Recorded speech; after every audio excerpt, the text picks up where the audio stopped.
Scommesse in talo pallone, ancora indagini e arresti. Governo Monti, critiche della Commissione europea. Scandalo IMO, i banchi non hanno a pare.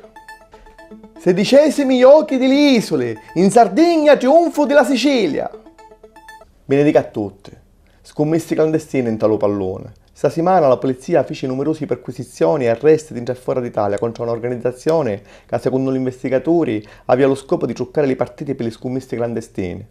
Tra le arrestate ci sono pure giocatori di Serie A, come lo capitano della Lazio Stefano Mauri, mentre sono indagati Domenico Criscito, che per questo non può giocare l'Europeo, Giuseppe Sculli e magari l'allenatore della Juventus, Antonio Conte, Culuseno all'epoca dei fatti. Ancora stragi di civili in Siria. La più grave che da che ha vinto lo venere passato a Ula, un numero 108 cristiani e questi 32 picciridi, suscitava l'indignazione in tutti i paesi occidentali.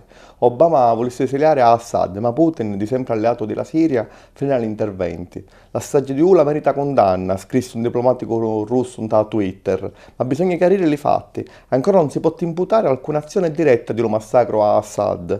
Magari il generale Robert Mood, capo della missione ONU in Siria, ha dichiarato che le circostanze dello massacro non sono ancora chiare.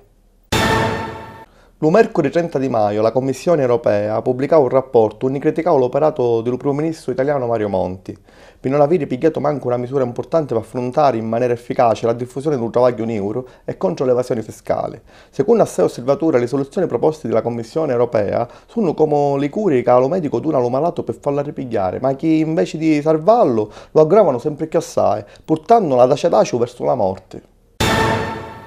Lo passato 26, lo giornale tedesco Der Spiegel scrisse che lo governo tedesco sta travagliando a un piano di 6 punte per salvare i paesi dell'Eurozona.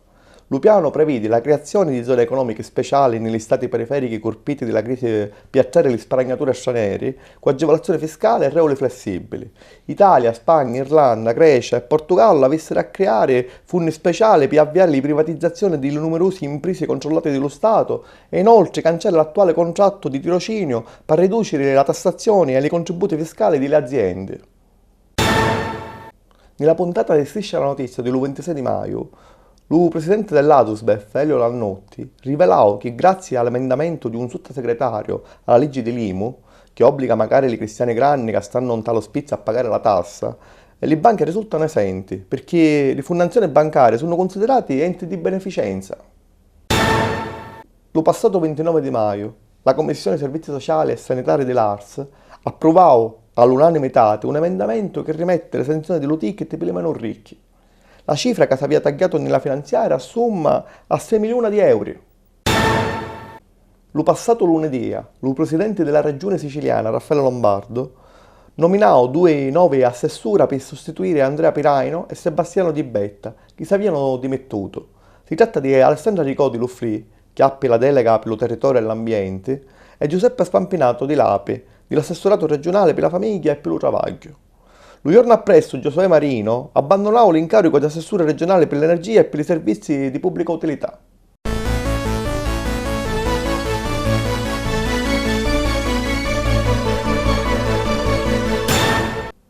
Benedica a tutti. Palloni. Dalla Lega Pro, domenica 27, si giocò la tornata delle semifinali per la promozione. Lo Trapani pareggiò più 1-1 con la Cremonesi e si classificò per la finale contro lo Lanciano, che dopo la vittoria di L'Aiuta pareggiò a 2 a Siracusa. I partiti della finale si giocano l'3 di giugno in Abruzzo e l'10 a Trapani. Ciclismo. La passata domenica si concludeva a Milano lo Giro d'Italia. Dalla cronometro finali, lo canadese Hayes Edal sopragnava allo spagnolo Rodriguez e vincí un giro deludenti. Primo degli italiani arrivò Scarponi, quarto.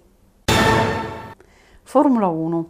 Da un entusiasmanti finali, l'australiano Webber, domenica 27, vincí il Gran Premio di Monaco, precedendo di picca Rosberg, Alonso e Vettel.